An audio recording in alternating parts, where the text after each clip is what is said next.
The moment Jesus stopped breathing, the world did not mourn. It reacted.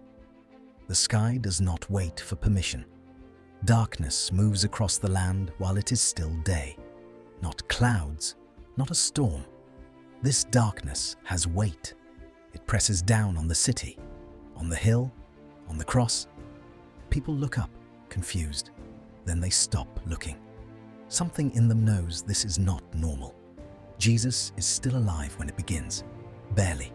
His chest rises slowly, falls slower. Blood has already done its work. The crown of thorns sits deep. The nails hold firm. The crowd is thinner now. Mockery has grown tired. Suffering always becomes boring to those who are safe. Soldiers remain. They are trained for death. Religious leaders stand at a distance, close enough to see, far enough to deny responsibility. The air is wrong. No birds, no wind, just silence. That silence is heavier than the darkness. Jesus opens his mouth. What comes out is not calm. It is not gentle. My God, why have you forsaken me? The words cut through the stillness. Some people laugh. They think he is confused. That pain has broken his mind. They think he is calling Elijah. They do not understand. This is scripture, Psalm 22, a psalm written centuries earlier, a psalm that describes pierced hands and feet, mocking crowds, divided garments, a psalm that begins with abandonment but ends with victory. Right now, no one remembers the ending. Right now, all they hear is a dying man asking where God has gone. Jesus breathes again. It sounds like effort. Someone lifts a sponge soaked in sour wine, presses it to his lips. He drinks. Then he speaks again. 3 words. It is finished. Not I am finished. Not this is the end. Finished. A task completed. A debt paid. A mission fulfilled. No one asks what he means. No one dares. Then he bows his head and he gives up his spirit. No one takes his life. He releases it. And at that exact moment, the earth responds. The ground shakes violently. Rocks split apart. The hill trembles. People fall. Some scream. Some run.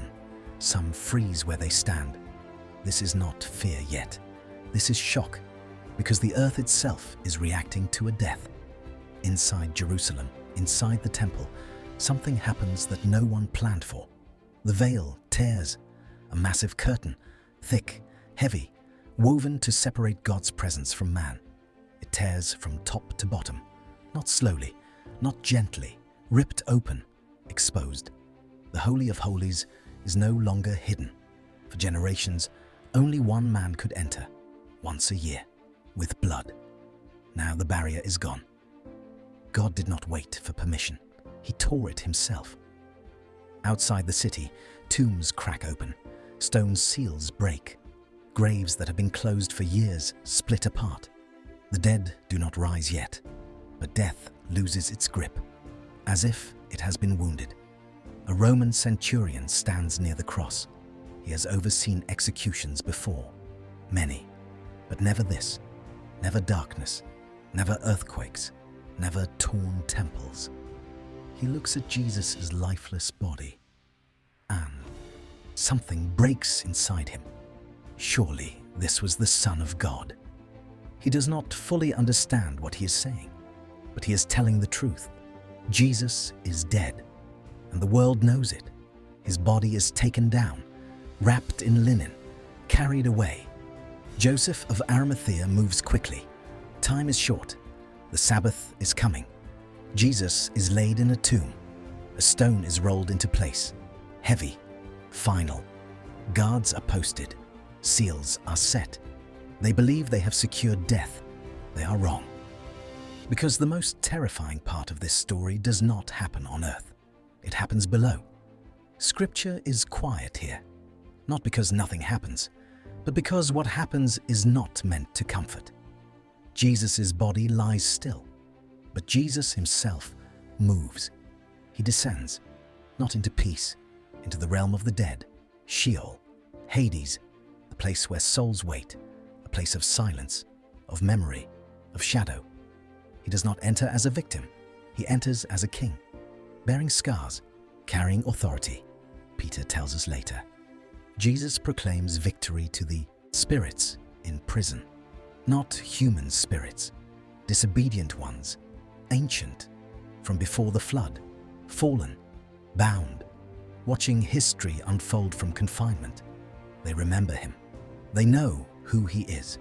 They rebelled long ago. They corrupted creation. They thought judgment was delayed forever. They were wrong. Now he stands before them, dead but alive, silent but victorious. He does not negotiate. He does not offer mercy. He announces the truth. Their rebellion failed. Their time is sealed. The cross was not only about forgiveness. It was a declaration of war, and the war has been decided. Above ground, the city grows quiet. The darkness lifts slowly. The earth settles, but nothing feels normal. The veil remains torn. The graves remain open. Something irreversible has happened. The disciples hide. Fear owns them. Hope feels foolish. They watched him die. They heard the final breath. They do not know what happened in the unseen. They only know absence. Saturday comes. No miracles, no signs, no voice from heaven, just silence. This is the day no one preaches about, the day God says nothing, the day the Son of God is dead, the day evil thinks it has won. But beneath that silence, chains are breaking, authority is shifting, death is being emptied, because the grave did not take Jesus. Jesus entered the grave, and it cannot hold him. When Sunday comes, the stone will roll away, but the victory was already sealed on the cross, in the darkness, in the silence after his last breath. If this story unsettles you, it should, because the Bible never promised comfort, it promised truth. And the truth is this: the moment Jesus died, the world changed forever.